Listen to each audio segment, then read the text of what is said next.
بعض اوقات یہ تصور پایا جاتا ہے معاشرے کے اندر کہ جب تک میں نے زبان سے نیت نہیں کی اس وقت تک وہ نیت شمار نہیں ہوگی.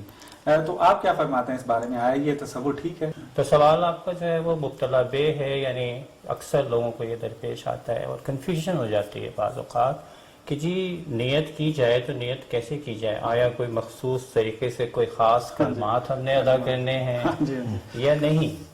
ظاہر بات ہے کہ اس کا جواب جو ہے وہ سب کو معلوم ہونا چاہیے، اور وہ یہ ہے نیت جو روزے کے سلسلے میں ہے وہ ظاہر بات ہے عبادت ہے، اور ہر عبادت کو بغیر قربت اللہ انجام دیے بغیر ممکن نہیں ہے، کیونکہ عبادت شمار ایسا نہیں ہے کہ بس ہم ایسے ہی بھوکے رہ جائیں، 24 گھنٹے بھی رہ جائیں اس کو روزہ شمار نہیں کر سکتے. ایک ارادہ، ایک انٹینشن جو ہے وہ ضروری ہے کہ میں خدا کی راہ میں یہ فجر کی اذان سے پہلے کھانا پینا چھوڑ رہا ہوں، اور وہ تمام مبتلات روزہ ان سب کو چھوڑ رہا ہوں، اور جو روزے کا اختتام ہوگا وَأَتِمُّ الصِّيَامَ إِلَى اللَّيْلِ، لیل کی جو بھی تعریف ہے کہ مغرب، تو انشاءاللہ اس کے تحت جو ہے میں اختتام پذیر کر دوں گا.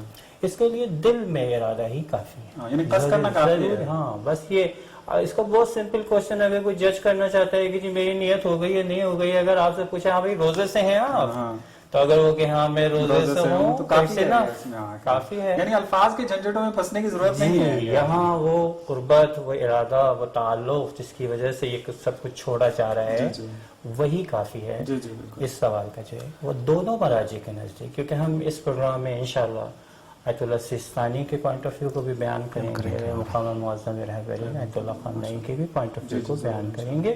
یہ دونوں کا پوائنٹ آف ویو اس مسئلے پر ایک ہی ہے کہ الفاظ بیان کرنا ضروری نہیں. آپ فقط قصد کریں کہ میں روزے سے ہوں اور یہ قصد آپ کا کافی ہے.